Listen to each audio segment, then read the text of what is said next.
నాగ్పూర్లో RSS కేంద్ర కార్యాలయం ఉంటుంది.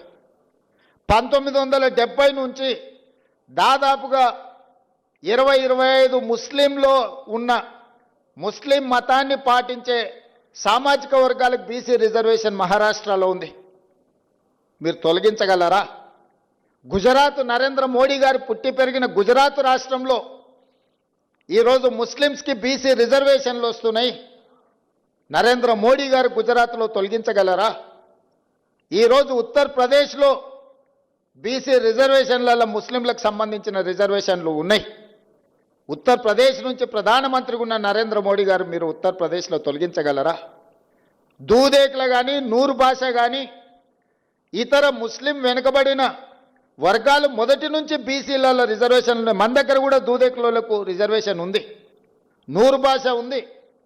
అదేవిధంగా బార్బర్ కమ్యూనిటీ కటింగ్ చేసే వాళ్ళు ముస్లింలలో ఉన్నారు, కుల వృత్తులు బట్టలు ఉతికే వాళ్ళు ఉన్నారు, దూది నేసే వాళ్ళు ఉన్నారు. వీళ్ళందరికీ కూడా బలహీన వర్గాల కింద రిజర్వేషన్లు ఉన్నాయి. 50-60 సంవత్సరాల నుంచి వాళ్ళకి రిజర్వేషన్లు ఉన్నాయి. ఇవాళ కొత్తగా ఎవరు ఇచ్చింది లేదు. ఈ ముసుగు దొడుక్కొని ముస్లిం ముసుగు దొడుక్కొని బహుజనులకు అన్యాయం చేయాలి, బహుజనులకు రిజర్వేషన్లు ఇవ్వద్దు అని కొన్ని రాజకీయ పక్షాలు అడ్డుకుంటున్నాయి. ఇవాళ నిజంగానే తెలంగాణ రాష్ట్రంలో మేము ఇస్తే మేము చేసిన చట్టంలో ఎక్కడైనా ఉంటే చూపించండి. అబద్ధాల ప్రాతిపదికన దెబ్బతీయాలి మా ఆలోచనని, రాహుల్ గాంధీ గారి విధానాన్ని.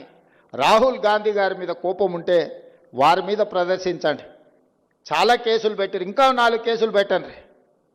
కానీ ఆయన నమ్మిన సిద్ధాంతాన్ని దెబ్బతీయడానికి ప్రయత్నం చేయొద్దు అని చెప్పి కేంద్ర ప్రభుత్వానికి నేను విజ్ఞప్తి చేస్తున్నా.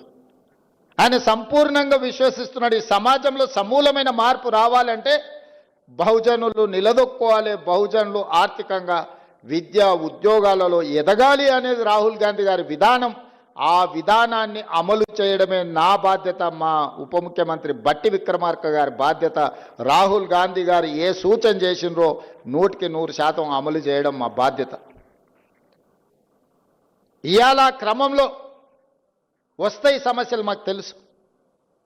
ఆ సమస్యల్ని పరిష్కరించుకుంటూ ముందుకు వెళ్తాం.